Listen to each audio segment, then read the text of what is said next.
Good evening, everyone. Good evening, Jai Hind. I hope all of you are doing well.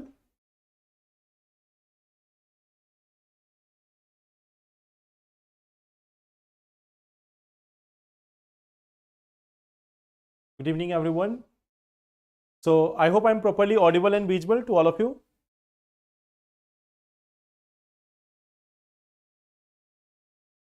Good evening.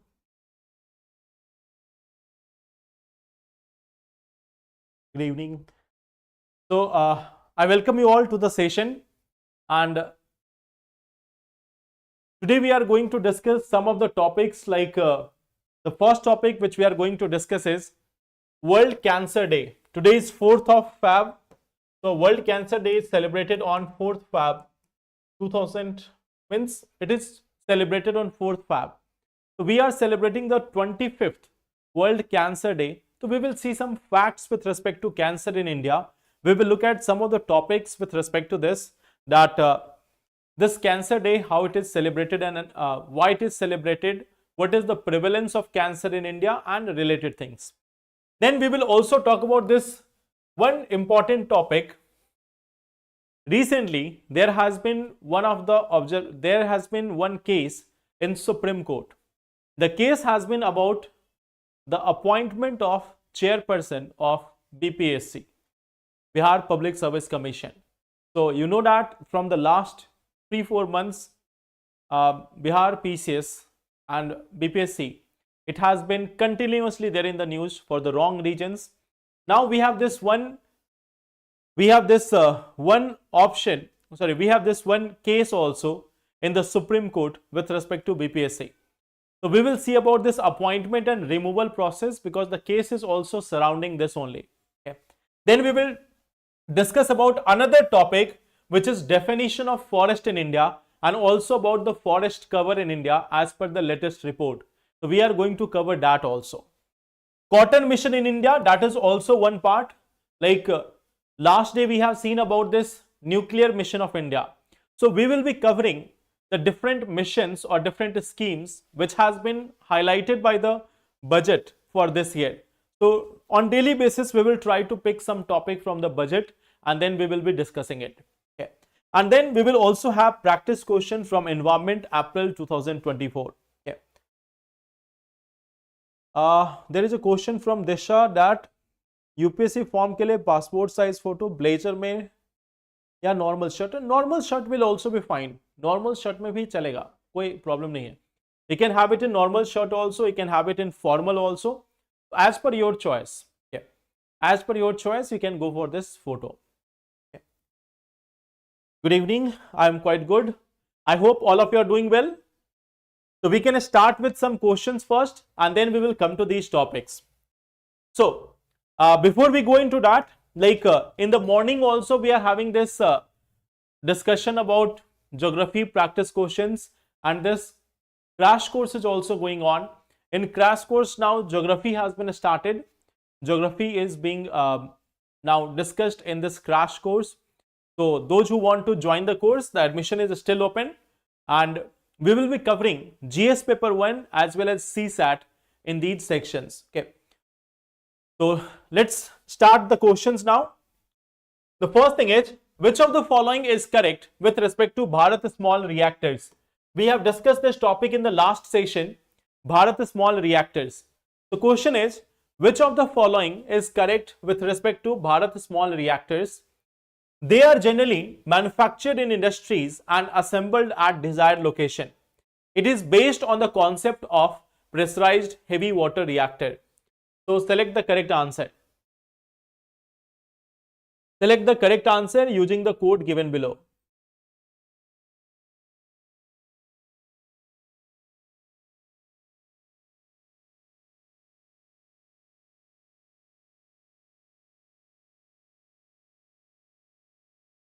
So question number 1, which of the following is correct with respect to Bharat small modular reactor? Okay, 2 answers as option B.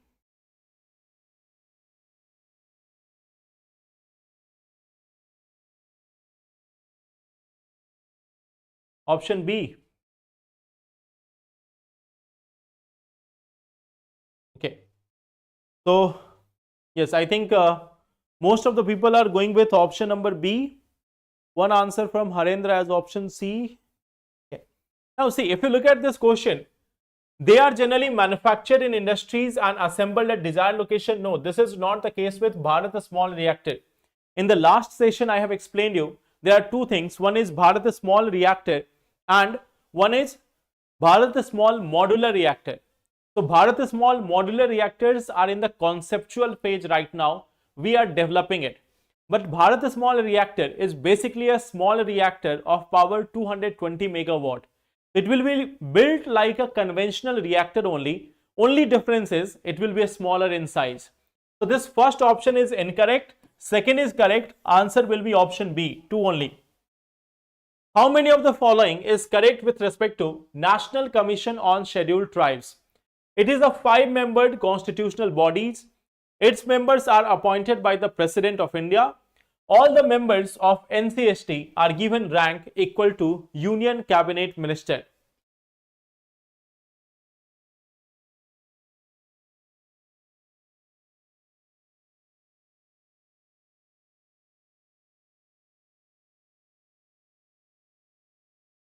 If you have gone for OBC creamy layer certificate, means if you have got this NCL certificate, then you will be considered as part of reservation under OBC category. If you have not submitted the NCL certificate, you will be counted as general candidate.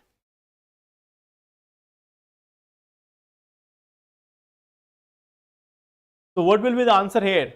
B option, C option. Okay.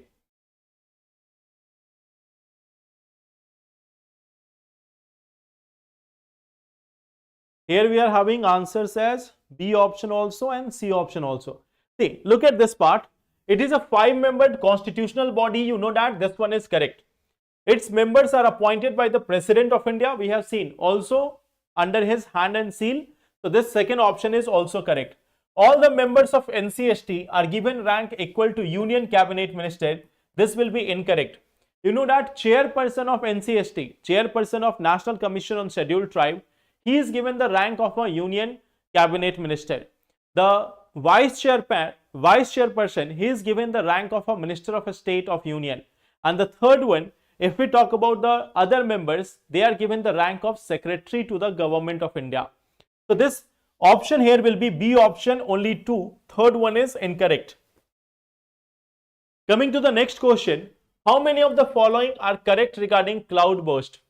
It occurs mostly in the hilly areas. It is caused due to very high saturation of clouds. Cloudburst cannot happen in plain areas. There are 3 statements.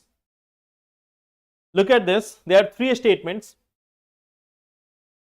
OBC NCL benefit. You will get some extra benefit of reservation, lower cutoff and some reservation of seats. That is provided as benefit of NCL. Okay.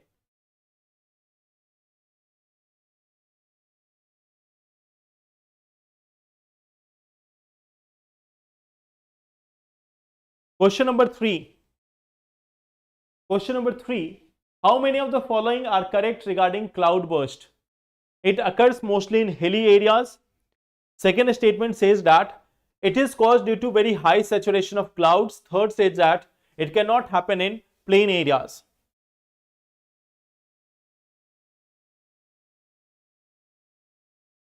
No, Anjali, I have no idea about geology optional. Okay. That is very rare also, so I have no idea about it. Okay, so here I think everyone is going for option B. One answer as option A also. See, if we look at this, it occurs mostly in hilly areas, so that is correct. But if we say that cloudbursts cannot happen in plain areas, that is incorrect. It is not saying only, it is saying mostly. Most of the time it happens in the hilly areas, so that is correct one. Now, it is caused due to very high saturation of clouds, that is also correct. We know that when it is too much saturated with the water vapor, then there is a chance of this cloudburst. So here the answer will be option B, that is only 2.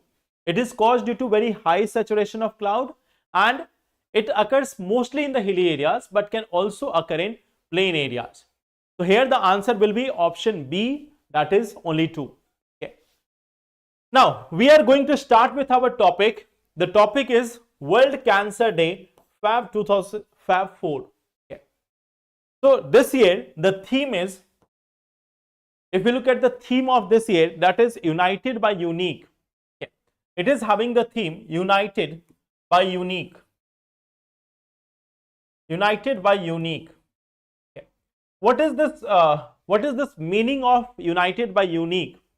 Now, if you know how cancer is caused, you know that this is something which is a unique type of disease which differs from person to person, and hence there is a need of personalized care. Okay, so it marks, or it like reflects the personal care of patients. Okay. Of patients means all the patients, they need their personal care if they are suffering from cancer.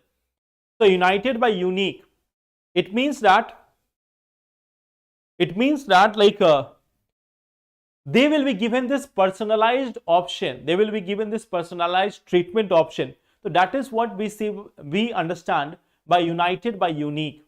Okay. Now if we look at the cancer, what we have to mainly see that like how many cancer cases are there in India from when this celebration has started, and like if we look from India's perspective, what is the trend, which type of cancer is more prevalent, etc. How much cancer causes death in India. So that also we have to know a little bit about the facts with respect to cancer in India. Okay. Now if we look at this, like if we talk about India,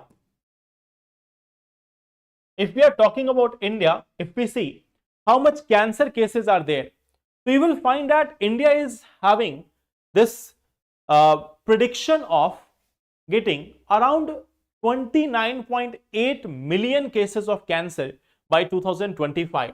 Okay, so estimated to get around 30 million, around 30 million cases by 2025. Okay. It is saying 29.8, so you can take an average, around 30 million cases might be there by 2025. Okay. Among the male, the lung cancer is one of the major cause. If we talk about the male, lung cancer is one of the major cause, and in case of female,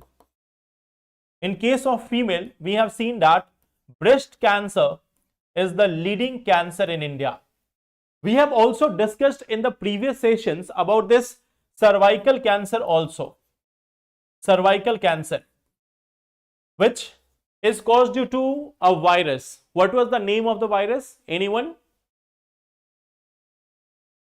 Cervical cancer is caused due to a particular type of virus. 99% of the cases, or a significant percent of cases, are happening due to a virus. So what is the name of that virus?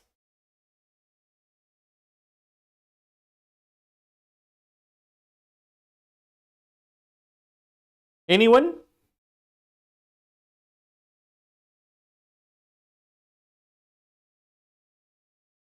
What is the name of that cancer? What is the name of the virus which causes this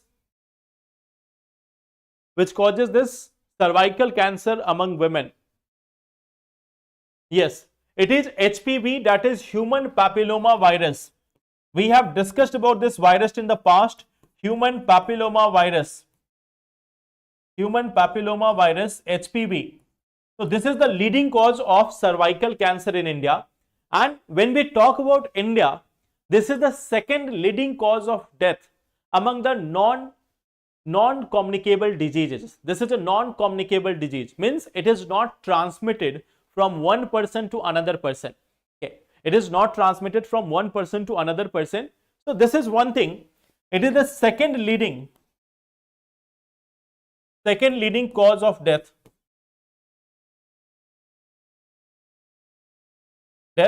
among NCDs. means non-communicable diseases. Normally we see that cardiovascular diseases means the heart related problems are the leading non-communicable disease which leads to death of people in India. The second major cause is of course cancer. So it is the second leading non-communicable disease which causes death of the people in India. Now, so why do we celebrate it on 4th Feb? On 4th Feb, why do we celebrate this? Okay. Basically, it has started from 2000 itself.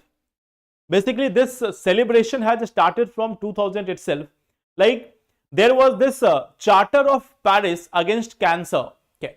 So, there was a World Summit against cancer. Okay. World Summit against cancer for the new millennium.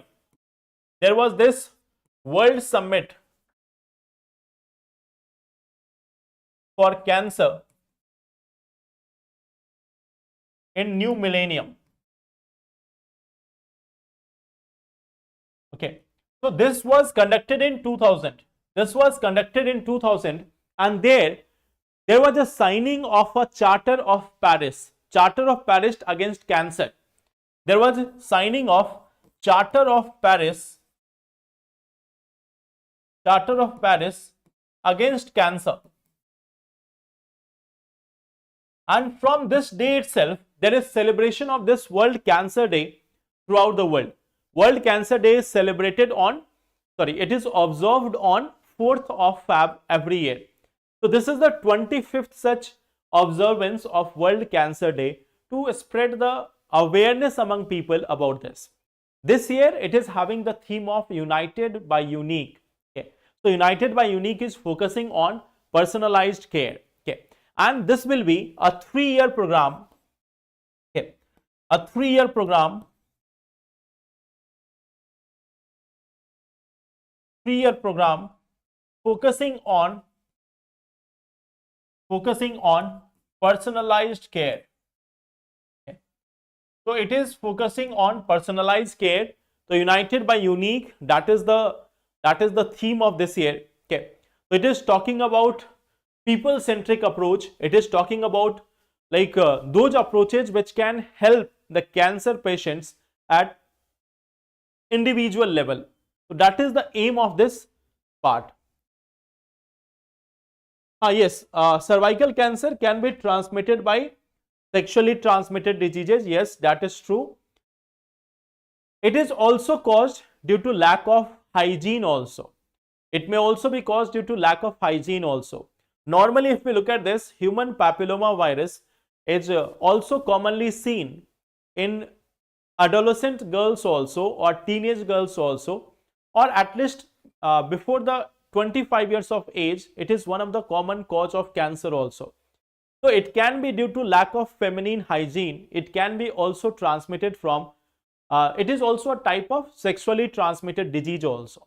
Okay. So cervical cancer can in some cases affect not cervical cancer, human papilloma virus in some cases can impact male also. But yes, what we see that most of the cases related to human papilloma virus is seen in case of women, where it takes the form of cervical cancer. Okay. So this is one thing. 4th Feb, it is celebrated as World Cancer Day. So that was our first topic which we have to see. Now coming to the second topic. And second topic is about BPSC chairman. Okay. So, oral cancer is also one of the leading cause. Oral cancer also accounts for near about more than 11 to 12% cases of cancer in India. So, oral cancer is also one of the major cause of death in India also. Okay. Now, we are having this one thing. There has been a notice to the government. There has been a notice to the government and notice to the government of Bihar, and there has been appointment of a amicus curiae also. Okay.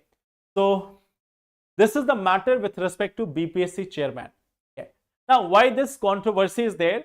There has been a plea, there has been a case, there has been filing of a petition in the Supreme Court. The petitioner says that the person who has been appointed as the BPSC chairman has been facing, there have been allegations of corruption cases against him. It is allegation. Okay, allegations can be against anyone.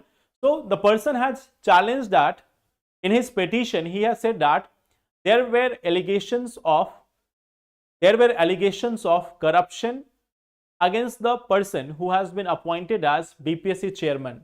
Okay, and hence his appointment is not valid, because according to the petitioner, a person who is appointed as chairman of any state PCS must be a person with very good background. Means he should not be having allegation of corruption or anything against him.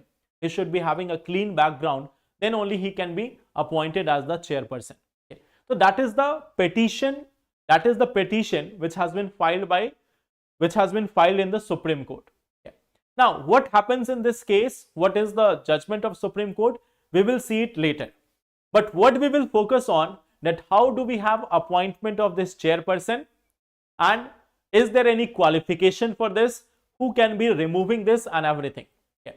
So see, if we talk about the chairman, okay, so Article 315 to 323, it also provides for appointment of this BPSC chairperson.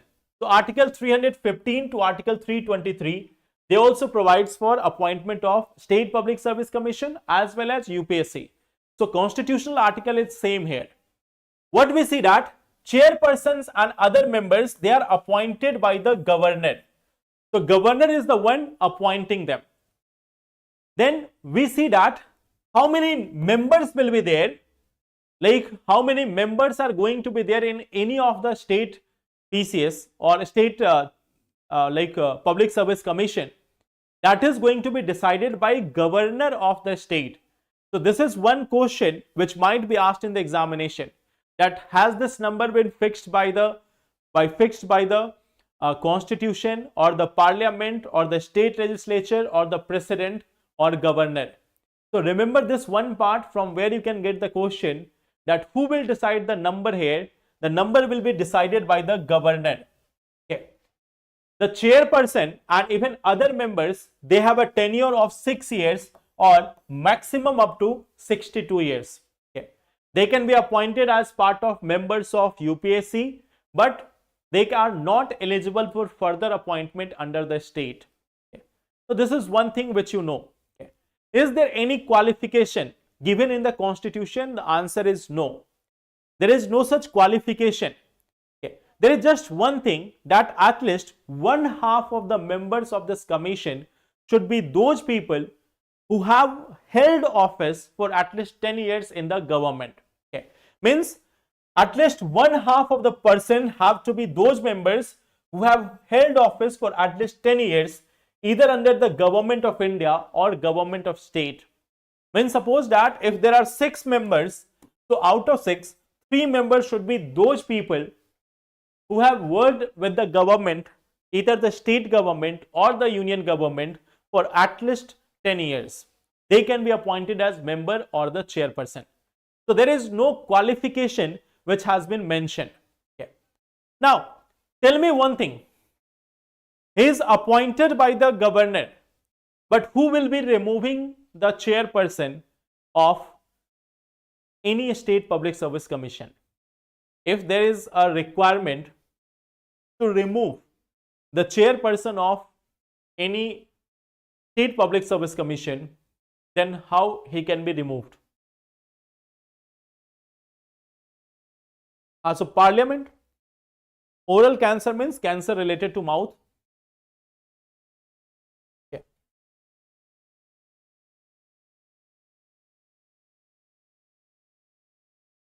Appointment is by governor. Appointment is by governor. We have seen that. But who will be removing him? Who will be removing the chairperson of any state public service commission?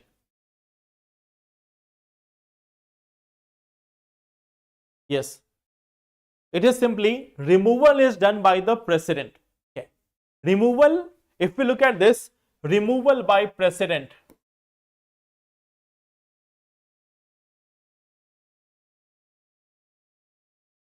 removal is by precedent. But there are certain criterias. There are certain criterias on which he can be removed. Okay. First thing is, if he has become insolvent. In the case, there is one thing called as insolvent.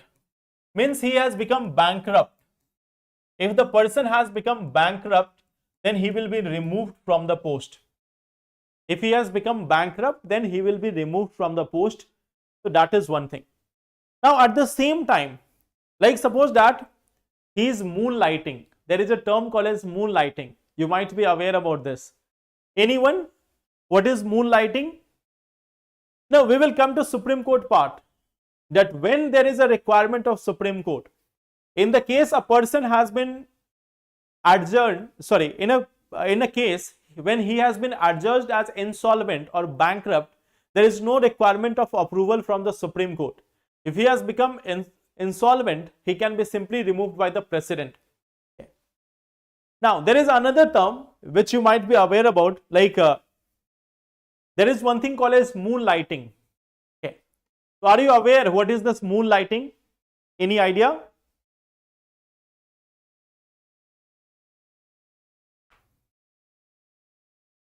Moonlighting? Anyone? What is moonlighting? It was very much common in the last 1-2 years. Moonlighting is basically like you are working in one company, but you are also simultaneously working for someone else.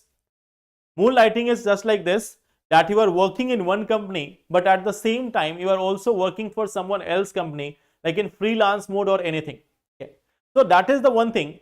If he engages in any paid employment outside the office, okay, if he is engaging in any paid employment,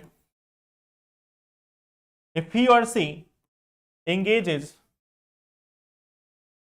in any paid employment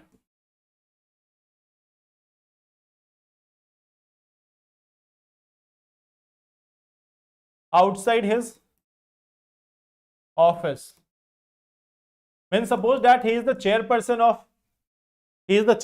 of any office and he start working at someone else. Okay, yes, extra or second job or like working in a freelance mode in somewhere else, that is moonlighting. Okay. So he will not be allowed to do that moonlighting. Okay. Third thing is infirmity of body or mind. Okay. Infirmity of body or mind means either his mental health is not good or his physical health is not good, then also he can be removed by the precedent. In all these three cases, no requirement of approval from the Supreme Court. No requirement of approval from Supreme Court. Okay.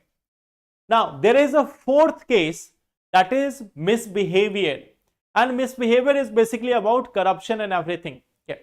So fourth case is misbehavior. Misbehavior.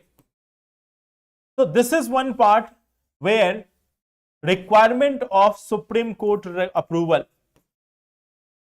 Requirement of Supreme Court approval. Okay. So here you will find that there will be requirement of Supreme Court approval also. Like Supreme Court will be giving this instruction, and the instruction of Supreme Court will be binding. It is not like just advisory action of Supreme Court. This one, requirement of Supreme Court approval, and it is binding. It is binding. Suppose if Supreme Court says that you have to remove him, then government cannot change it. Then they have to remove it. So this misbehavior part is where if once it has been referred to the Supreme Court, it entirely depends upon the Supreme Court. It entirely depends upon the Supreme Court. Okay. So that is one thing which we see in case of proved misbehavior, that Supreme Court will be required. Okay. So that is our second topic, the chairperson of State Public Service Commission. Now in Bihar, you may think that why there is a direct case in the Supreme Court. So the case in Supreme Court is not that you should remove this person from the post. The case in the Supreme Court with respect to BPSC chairman is like the petitioner had challenged that his appointment itself is not valid. Here he is not saying that you should be removing it. He has challenged the appointment of the BPSC chairman itself, that the person who has been appointed as BPSC chairperson, there is allegedly some corruption cases against him. Okay. So in that case, his appointment is not valid. That is according to the petitioner. Okay. So that is our second topic, that chairperson of State Public Service Commission. Now, coming to the third topic, definition of the forest. Okay. Definition of the forest. Now, although it has not been changed by government, but there have been apprehensions in the mind of various people that government is diluting the definition of forest. Okay. That government is diluting the definition of forest, and in that situation, the forest cover in India might decline.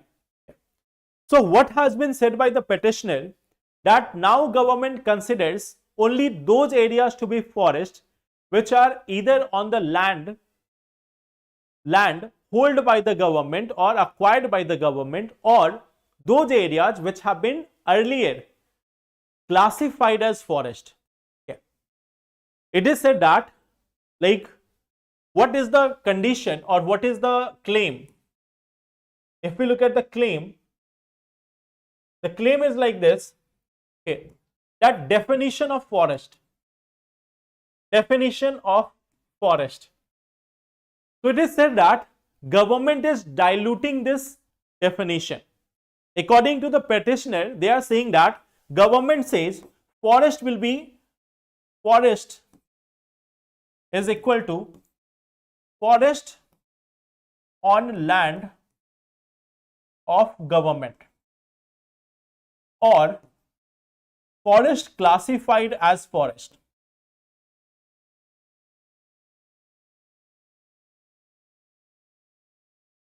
Means there can be some forest area which has been classified earlier, maybe even if it is on a private land or community land, and it has been classified earlier. So in that situation, this will remain as forest. But suppose that if there is an area, let us say that this is an area having forest cover. This is an area having forest cover. But this is a private land. This is a private land and it has not been classified by government. It has not been classified by government. So in that situation, according to the petitioner, that government is not counting it as a forest. Government is not counting that as a forest. Okay. Now, if we look at the definition, what exactly is forest? So forest is defined on the basis of three things. Crown cover percentage. Free crown cover 10 to 30%, and in India, like if there is a forest in which at least there is 10% area covered with crown, means 10% area is not visible from above. So that area will be called as a forest. Okay. Second thing, minimum area should be between 1 hectare. In India, it is 1 hectare. And minimum height of trees should be 2 meters. So in India, this has been classified. Minimum height of trees should be around 2 meters. Plus at the same time, what we also see that the minimum area should be equal to around 1 hectare plus tree canopy should be equal to 10%. If these three criteria meets, then that area is classified as a forest in India. But this is just one part. Okay. There was a case. The case was basically T.N.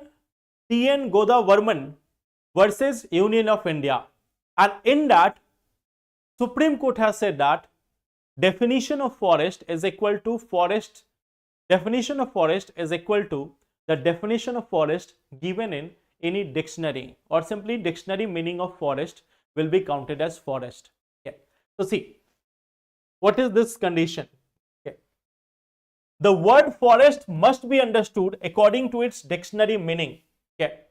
So it will require all statutorily recognized forest, whether designated as reserved, protected or otherwise. Okay. So it means forest area will cover all statutorily recognized forest, whether they have been designated as reserved, protected or otherwise. Plus at the same time, the term forest land will not only include forest as understood in dictionary sense, but also any area recorded as forest in government record, irrespective of the ownership. Okay. So suppose that there is one area, suppose that there is any area, it was classified earlier as forest land. Okay. Now there is no forest, and this is also a private sector land, a private land. So can this be converted into any building or any shopping malls or anything? The answer is no. According to the Supreme Court judgment, this will be counted as a forest, since once upon a time it was classified as a forest land by the government. Okay. So now the Supreme Court has made it clear that if there is an area which has been declared as protected or reserved or otherwise, if they have been anyhow recognized as forest in the past, they will remain as forest. You cannot reduce the area. Even if you go for reduction of the area due to any condition, you have to make sure that same amount of area is again reforested. Means there must be reforestation or afforestation in the same amount of land which you are changing into some other thing. Okay. So Supreme Court is very much strict on this, that we will not allow any reduction of even 1 hectare or 1 inch in the forest area in the country. Whatever has been recorded as forest area in the past will remain as forest area. So that is the one statement from the Supreme Court. Okay. That is one part, like what is forest and how it can be changed or how it cannot be changed. That is one aspect. Now, if we look at the forest cover in India, that how much forest cover do we actually have? Okay. So according to the forest report of 2023, India has got 25%,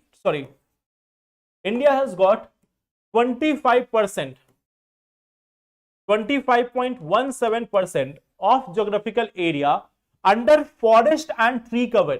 Remember this part, in the prelims exam they can ask you and they might confuse you in this part.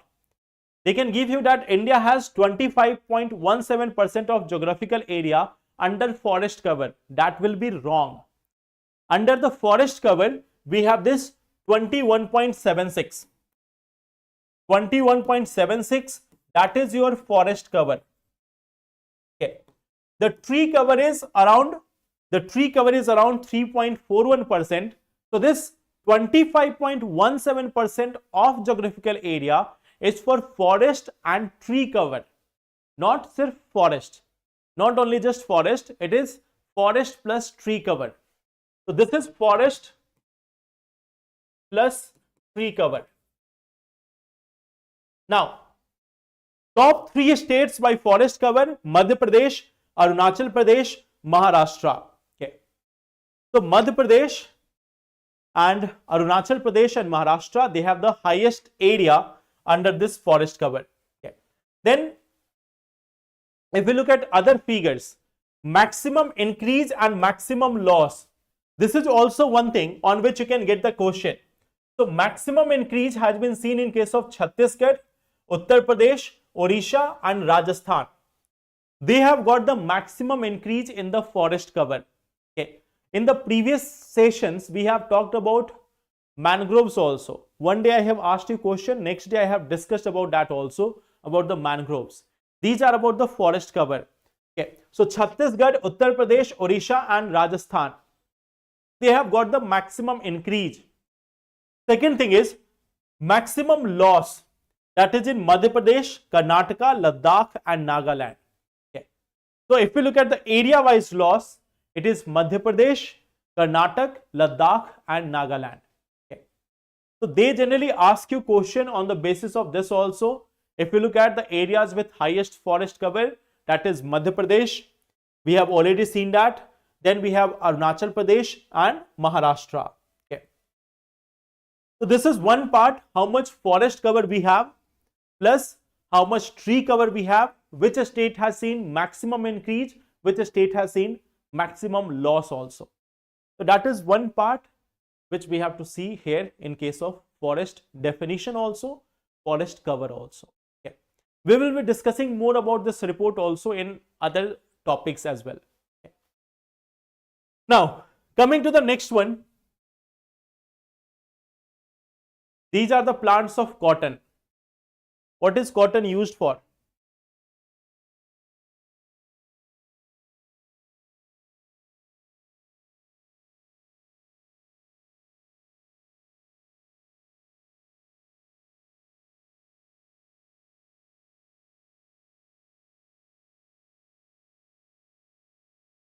What is the use? Like, just give me one answer. Which country is the largest exporter of cotton? Which country is the largest exporter of cotton? Any idea?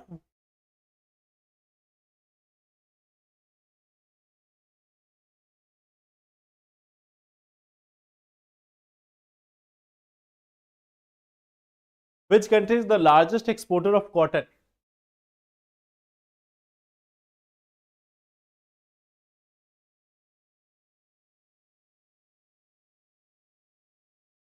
Which country is the largest exporter of cotton in the world?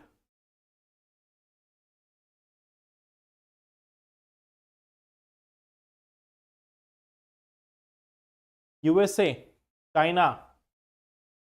Which one is the largest exporter? Is it China or is it US?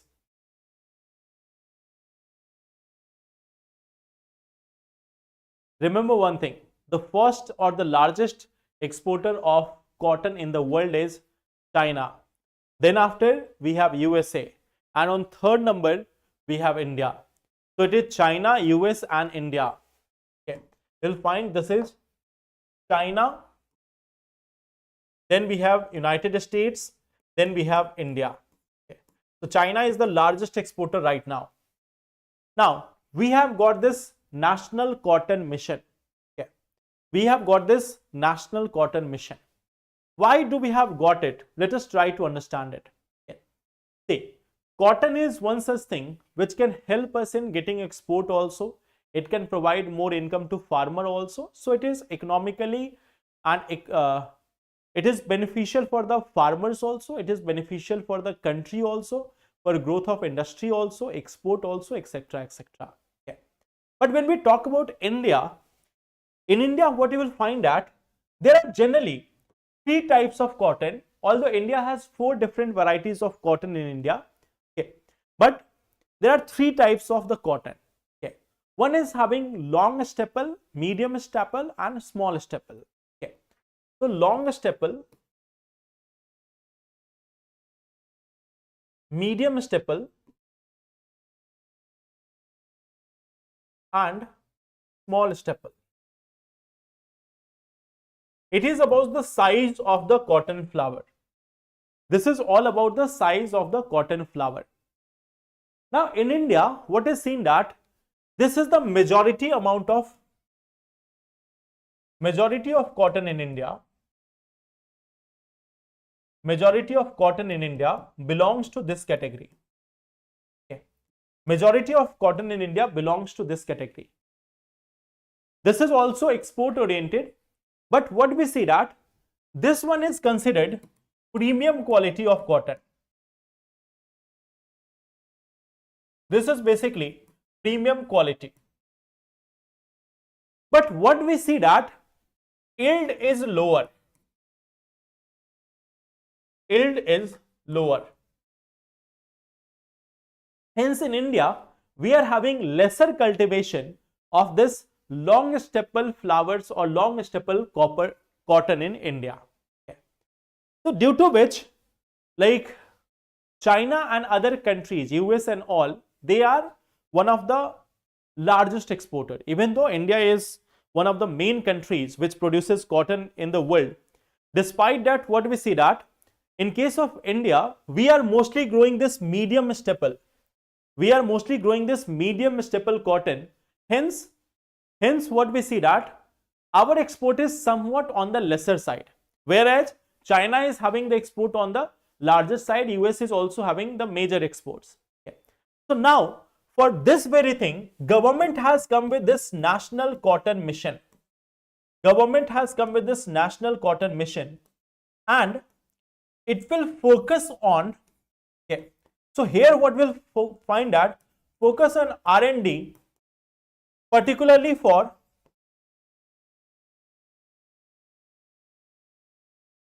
long staple. Okay. So this is one of the major angles of this national cotton mission, that we are going to have focus on this long staple of the cotton, so that we can increase the export value of Indian cotton. We can increase the export value of Indian cotton. That is the aim here. Okay. Now, if we talk about if we talk about this mission, it is a 5-year plan. Okay. This has been announced in the budget of 2025. It is a 5-year plan. Okay. And in general, what it will focus on? In general, it will focus on increasing the cotton productivity, but especially it will focus on long or extra long staple cotton. Long or extra long staple cotton. That is what will be the main focus of this national cotton mission. Okay. So this is one part. Generally, there will be all other things like research and development, promoting export, promoting good quality of seeds. They are common. Good quality of hybrid seeds and everything, that is common in any of the agricultural mission. Okay. So that is a common part of it. But special focus is on this long staple or extra long staple variety of cotton. Okay. So that farmers can get the benefit out of this cotton plantation. Okay. Now there is also a static part with respect to the cotton. Okay. Normally you find that they are growing in black and alluvial soil. They will be growing in black and alluvial soil. Okay. So that I have told you. Now, what should be the ideal temperature? What will be the ideal temperature for growing cotton in India? Or what is the ideal temperature of cotton?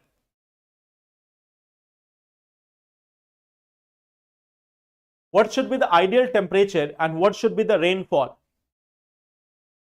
Maharashtra is having short staple cotton also. Okay. See, normally if you look at this, it is having 50 to 75 centimeter rainfall. 50 to 75 centimeter rainfall, 210 frost free days. Frost free days. Okay. You will find that this is like, if we talk about this, if we talk about this area, if we talk about the cotton cultivation, it requires a temperature above 21 degrees Celsius. Okay. Normally, you will find that 21 to 27 degrees Celsius. Okay. That is the ideal temperature. Even if temperature is increasing, then also it can survive. It is a type of semi-xerophyte plants. Means it can survive in a desert or arid type climate also. Okay. So you can call it as semi-xerophytic. So it can survive in arid type. Can survive in arid type climate. Okay. Even if temperature is going like 40 degrees Celsius, then also it can survive there. Even if the temperature is going for 40 degrees Celsius, then also it can easily survive that part. Okay. Now, this cotton, if we talk about it, that which states are the leading producers of cotton in India? If you look at the leading producers of cotton, see, Gujarat is the leading producer. You'll find that Gujarat is the one which is leading producer. Then you have Maharashtra also, Telangana also, Rajasthan also, Karnataka also, Andhra Pradesh also, etc. Okay. So you will find that Gujarat is one of the leading producers. Second number we have Maharashtra. Okay. So on second number we have Maharashtra, and Generally, there is a competition between Gujarat and Maharashtra only. All other states which are there, they have significantly lower production. They have significantly lower production. Main competition is there between Gujarat and Maharashtra. Okay. So Gujarat is having, of course, the largest production. Second number we have Maharashtra. Then we also have Telangana. Okay. Then you will find Rajasthan is there, Karnataka is there, all other states are there. Okay. So these are the major states where we have the production of cotton in India. Okay. So state we have seen, area, climatic conditions, soil we have seen, leading exporter also we have seen. So that is a basic thing about cotton. You know that we are also using BT cotton. Okay. We are also using this BT cotton. So this is a genetically modified cotton, and this is the only GM crop allowed so far for commercial cultivation.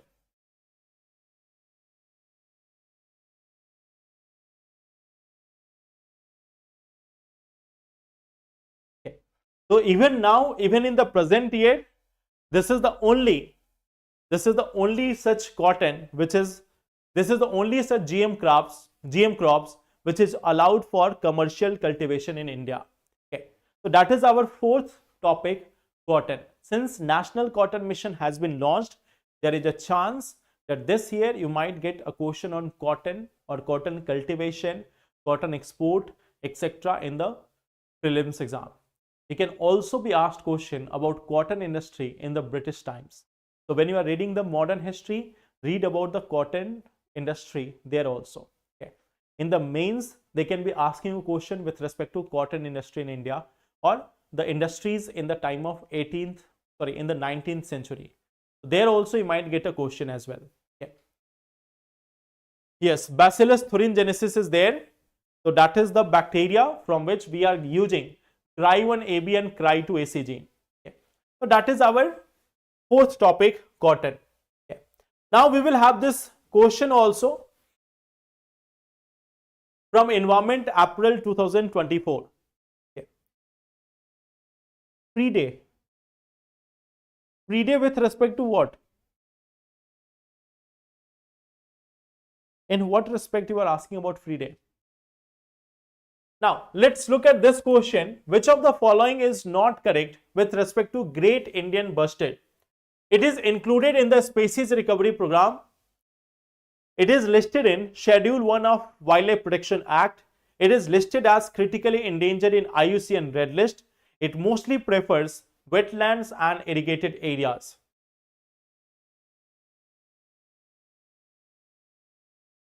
So this is question number 1 from the environment section.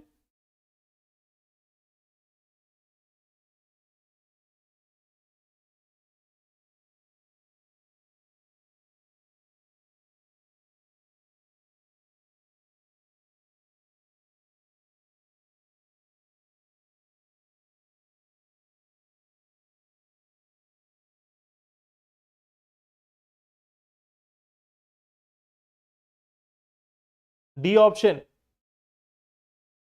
Okay, so why this is wrong?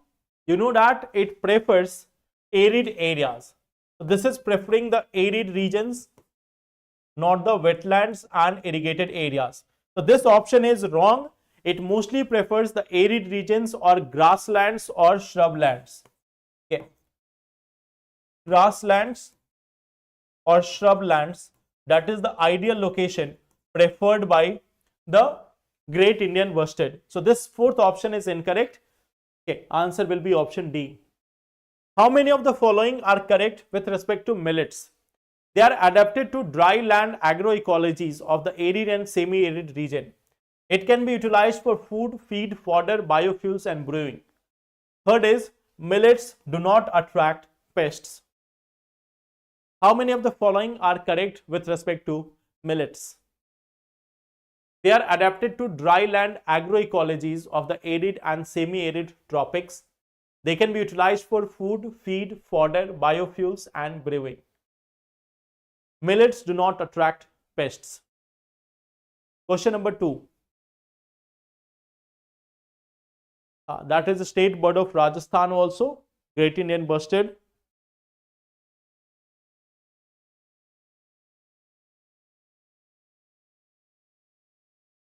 Now we have the second question with respect to millets. So give me the answer for this one.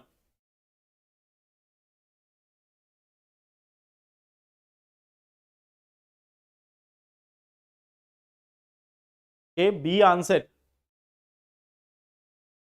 So which statement is incorrect? Which statement is incorrect here?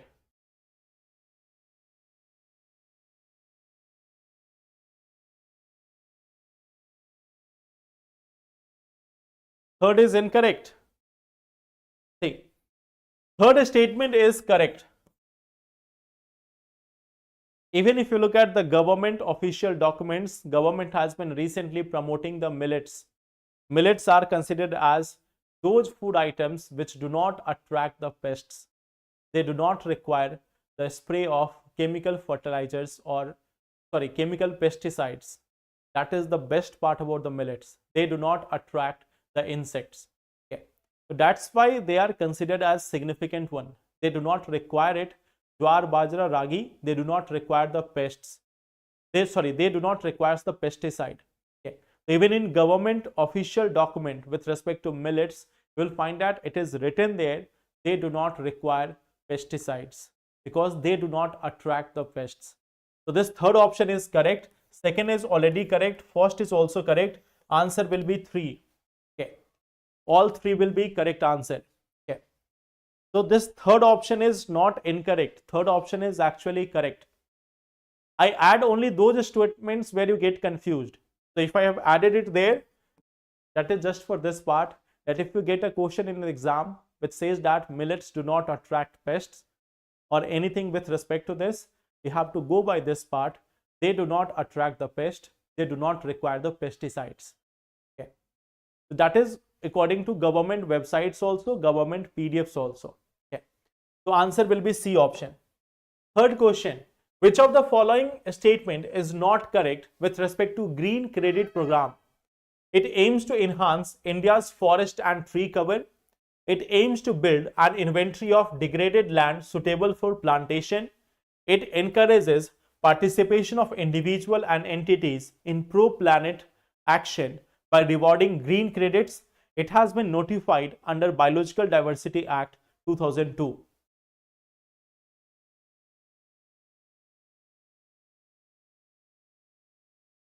Green Credit Program. So it aims to enhance India's forest and tree cover. It aims to build an inventory of degraded land suitable for plantation. It encourages participation of individuals and entities in pro-planet actions by rewarding green credits. It has been notified under Biological Diversity Act 2002. Question number 3.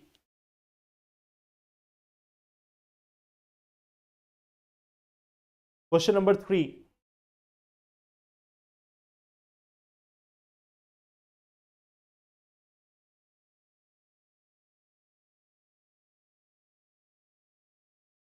PSI optional. Naveen, I think PSI optional has not been launched yet.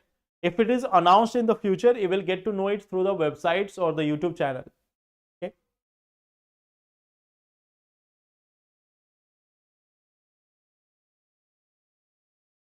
D option or A option? See, Green Credit Program, if we look at this, this is a program by Ministry of Environment, Forest and Climate Change. It has been notified under this Environment Protection Act of 1986. Environment Protection Act 1986. Okay. So it is not under the Biological Diversity Act. It is not under Biological Diversity Act. It is under the Environment Protection Act of 1986. Okay. So this D option is incorrect. Rest all 3 are correct here. So from here you can also see about this Green Credit Program. It has been launched under this Environment Protection Act of 1986. it aims to do all these three things. So 3 statements are correct with respect to green credit program. 1/4 statement, it has been launched under the provisions of this Environment Protection Act by Ministry of Environment, Forest and Climate Change. Okay. So that is green credit program of India. Okay. So that will be the answer for this question number 3. Okay. Now tomorrow again we will have some more questions from April, 3 or 4 more questions from April, and then we will move to the topics of May 2024. Okay. So that will be all for today. Okay. I have already asked this question, I have already told you. So if you wish, you can answer that in the comment box. Okay. We will meet tomorrow to discuss the other topics. Okay. So tomorrow we have elections in Delhi, and then we will meet in the evening, not to discuss the election, but the current affairs. Okay.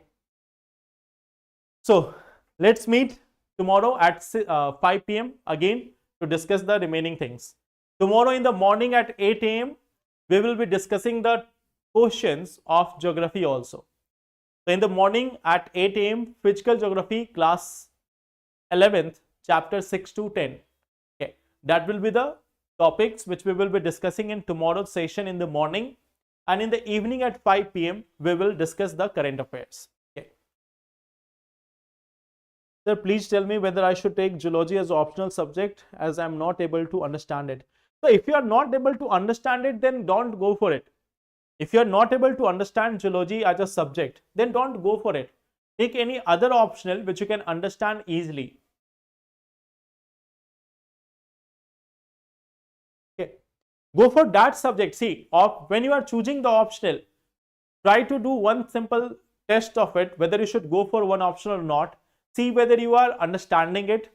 Second thing, are you getting the guidance or mentorship or classes for that? Third thing is, do you have any test series or any other thing with respect to it? So if you are getting all these things, then you can go for an optional. Your interest should be there, your understanding should be there. That is the first criteria. If you are not able to understand it, then just leave it. Okay.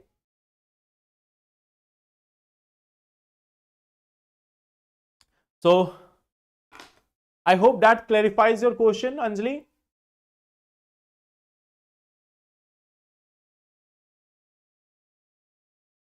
Any other question, any other doubt?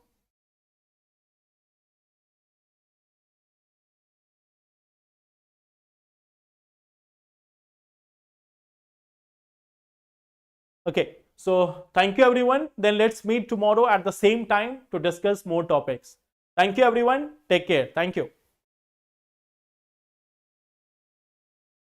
If geology is your favorite subject, Anjali, and if you are not able to understand it, then there is no such utility. If it may be your favorite subject, but if you are not able to understand it, if you are not able to understand the concepts which are asked in UPSC exam, then you can read it as a hobby. Like, I like modern history, but I am not able to recall the things. So I read modern history in my free time. So if you like geology, you can go for it in free time. But for optional, choose that subject which can give you good scoring also. For that, understanding, guidance and test series of that subject is required.